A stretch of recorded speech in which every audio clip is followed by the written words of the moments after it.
Of all of the wars of aggression, proxy wars, and attempts to subvert another nation's sovereignty, this project of the United States is regarding Taiwan is probably the most absurd. It is being done on the most flimsy of pretexts. But that is because the US is doing this out of desperation. The rise of China and it surpassing not just the United States, but the collective West. This is something the US is desperate to stop. They have no real good options to do so. And they understand that between 2025 and 2030, the window of opportunity to fight and potentially win a military conflict with China, that window of opportunity is going to close forever. And from 2030 onward, any military conflict the US wages against China is going to result in a decisive defeat of the United States, and it will only compound America's fading from the global stage. If a conflict begins between the United States and China over Taiwan, now you know why.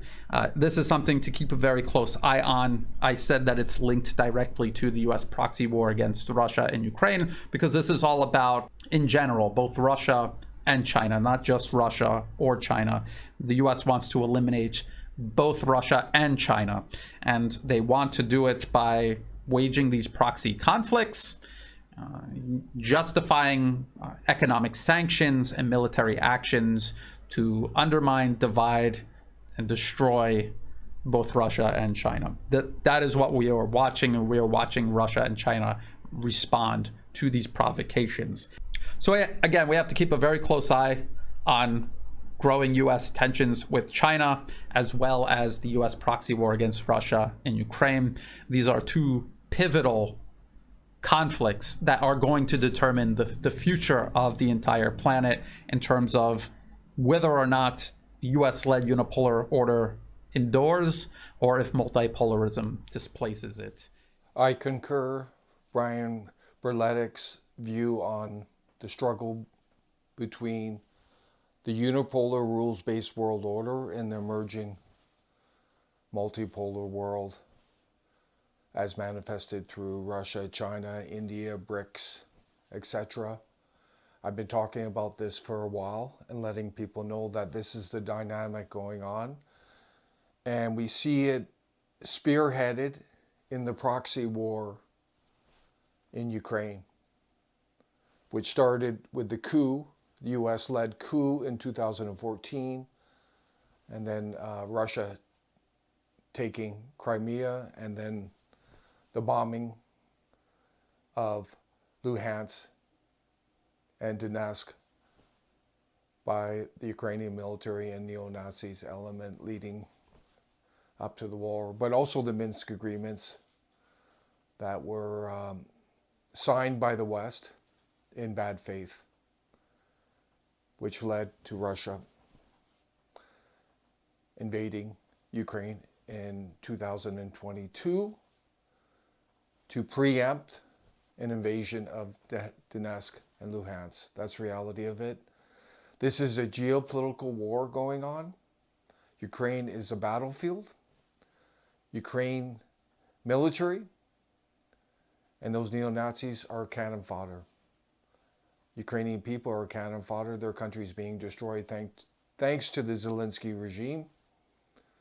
And I think what we should focus on is, from a Western standpoint, it's quite troubling what's going on with this unipolar rules-based world order. These are globalist elites that are dictating this policy. They have zero regard for law and order. They have zero regard for basic human rights, political rights, freedom of speech, sovereignty, democracy, you name it. They do whatever they want. And we saw that in the case of Libya when they invaded Libya. We saw that in the case of Yugoslavia, in the hypocrisy there of standing up for Kosovo but ignoring Donetsk and Luhansk. We saw that in Syria, in Afghanistan, in Iraq, evading Iraq on all false pretenses alleging that there was weapons of mass destruction when they knew very well there wasn't.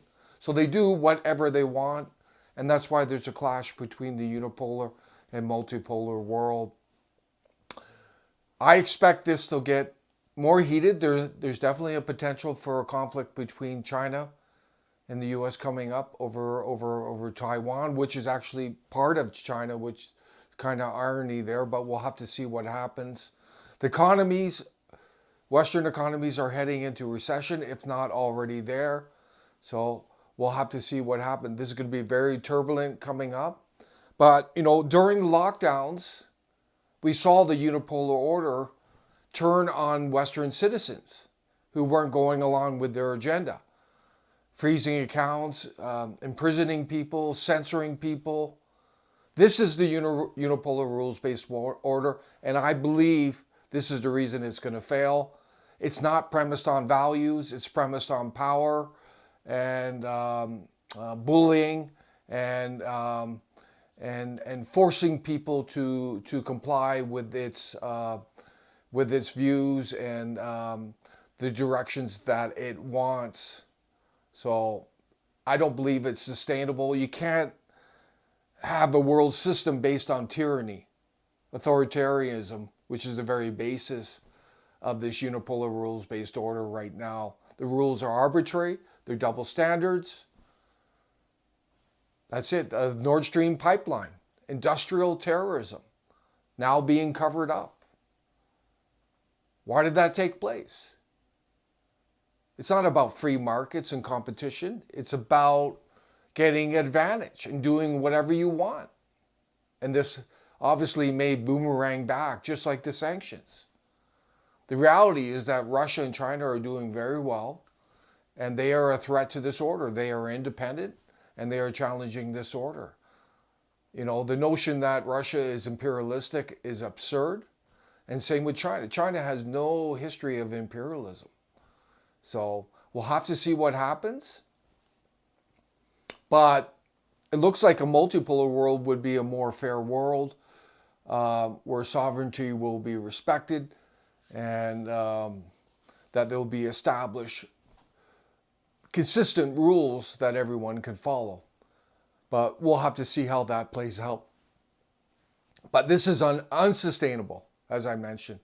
This unipolar rules-based order is completely unsustainable because, as I mentioned, it's rooted in authoritarianism, tyranny, totalitarianism, and that's not sustainable.